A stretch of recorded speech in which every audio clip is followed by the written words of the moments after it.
बिस्मिल्लाहिर्रहमानिर्रहीम। अस्सलाम वालेकुम। Welcome to easy cooking with Noreen. आज मैं आपके साथ हाईवे स्टाइल बहुत ही मज़ेदार मटन कढ़ाई की एक ऐसी रेसिपी देने जा रही हूँ जिसे आज से पहले आपने अपने घर में कभी भी नहीं ट्राई किया होगा। बहुत ही मज़ेदार ये बनकर तैयार होती है और ये मेरी अपनी क्रिएशन है। जैसा कि आप सबको पता है, मैं बहुत ही आम मसालों से, घर के मसालों से ज़बरदस्त सी रेसिपीज़ बनाकर तैयार करती हूँ। बस इनको बनाने का तरीका मेरा अपना होता है, जिसकी वजह से इसका टेस्ट और भी आउटस्टैंडिंग और नेक्स्ट लेवल का हो जाता है। इसका फाइनल लुक देखकर आप अंदाज़ा लगा सकते हैं कि ये कितनी मज़ेदार बनकर तैयार हुई है। बहुत ही शानदार सी ये रेसिपी है। रेसिपी को फुल वॉच कीजिएगा, अच्छी लगे तो लाइक और शेयर भी कीजिएगा और मेरे चैनल को अगर अभी तक आपने सब्सक्राइब नहीं किया तो वो भी कर लीजिएगा, क्योंकि मेरे चैनल पर आपको बहुत ही मज़ेदार नई नई आसान और क्रिएटिव ऑथेंटिक रेसिपीज़ मिलेंगी। आइए अब हम अपनी रेसिपी को बनाना शुरू करते हैं। यहाँ पर मैंने एक प्रेशर कुकर ले लिया है। इसके अंदर हाफ़ kg मटन ऐड किया है। अच्छी तरह से वॉश करने के बाद आपने मटन को ऐड करना है और इसके बाद हम इसके अंदर प्याज ऐड करेंगे। 3 बड़े साइज़ के मैंने प्याज लिए थे और इसको मैंने स्लाइस में कट किया है। इसको ऐड कर देंगे और अब हम इसके अंदर 2 टेबलस्पून लहसुन और अदरक का पेस्ट ऐड करेंगे। 1 टीस्पून नमक ऐड कर देंगे। मैंने 1.5 टीस्पून के करीब नमक ऐड किया है। आप अपने टेस्ट के अकॉर्डिंग ऐड कर सकते हैं। 1 टीस्पून सुरख मिर्च का पाउडर, हाफ़ टीस्पून हल्दी पाउडर, 1 टीस्पून यहाँ पर भुना हुआ और ये पिसा हुआ साबुत धनिया है, इसे ऐड करेंगे और हाफ़ टीस्पून मैंने इसके अंदर ज़ीरा पाउडर ऐड किया है। थोड़ा सा पानी ऐड कर देंगे यहाँ तक कि ये गोश्त अच्छी तरह से गल जाए। मैंने तकरीबन ½ लीटर ही पानी का ऐड किया है।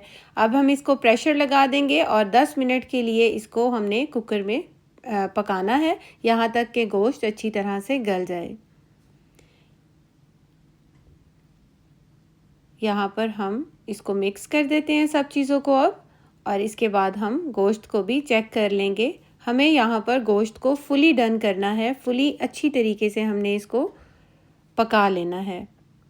कि देखिए गोश्त कितनी बेहतरीन तरीके से गल चुका है। मैंने इसको तकरीबन विसल आने के बाद 10 मिनट के लिए पकाया था। अब हम एक कढ़ाई ले लेते हैं और उसके अंदर ½ कप ऑयल ऐड कर देंगे और जो हमने गोश्त को गला कर रखा था वो सारा जो है मटेरियल हमने इसके अंदर शिफ्ट कर देना है। अब हम मटन की भुनाई करेंगे अच्छे तरीके से। हाई फ्लेम पर हमने ये सारा काम करना है, अच्छी तरह से इसको भूनना है यहाँ तक कि इसका जो ऑयल है अच्छे से रिलीज़ हो जाए। 5 मिनट के लिए मैंने इसकी भुनाई की है और ऑयल अच्छे से रिलीज़ हो गया है। 2 अदद मैंने टमाटर लिए थे और इसकी प्यूरी बना ली है, इसको ऐड कर देंगे। मीडियम साइज़ के मैंने 2 अदद टमाटर ऐड किए हैं इसके अंदर। अच्छी तरह से मिक्स करेंगे और टमाटर के साथ भी हमने 1 से 2 मिनट के लिए इसको भूनना है। इसके बाद हम इसके अंदर ½ टीस्पून इलायची पाउडर ऐड कर देंगे, ½ टीस्पून भुना कुटा ज़ीरा डाल देंगे और अब मैं इसके अंदर दही ऐड कर रही हूँ। तकरीबन 2 से 3 टेबलस्पून के करीब इसके अंदर हमने दही ऐड करना है, या 1/4 कप के करीब दही ऐड करेंगे। अच्छी तरह से इन सब चीज़ों को मिक्स कर देंगे और इसकी हमने अच्छे तरीके से भुनाई करनी है। यहाँ पर ये देखिए कितना ज़बरदस्त ये ग्रेवी के साथ ये हमारी मटन कढ़ाई बनकर तैयार हो रही है। अब हम इसके अंदर लास्ट में फ्रेश क्रीम ऐड कर देंगे।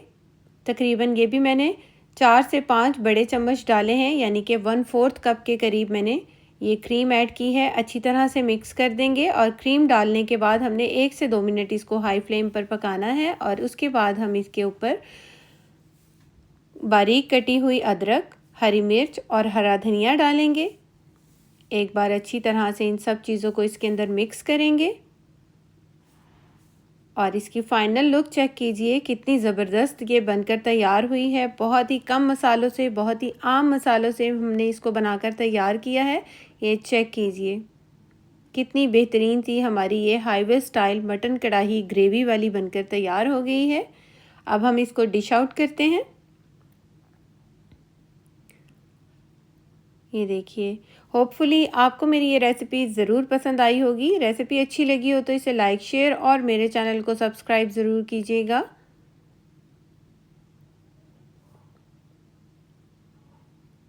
ये चेक कीजिए सबसे पहले तो आप इसका फाइनल लुक। कितनी बेहतरीन सी ये बनकर तैयार हुई है, जिसे आप रोगनी नान के साथ, तंदूरी रोटी के साथ सर्व करें तो आपको मज़ा ही आ जाएगा। बहुत ही ज़बरदस्त रेसिपी है जिसे आप अपने घर में बहुत आसानी से तैयार कर सकते हैं, वो भी घर के मसालों से। रेसिपी अच्छी लगी हो तो लाइक शेयर ज़रूर कीजिएगा। Thanks for watching. अल्लाह हाफिज़।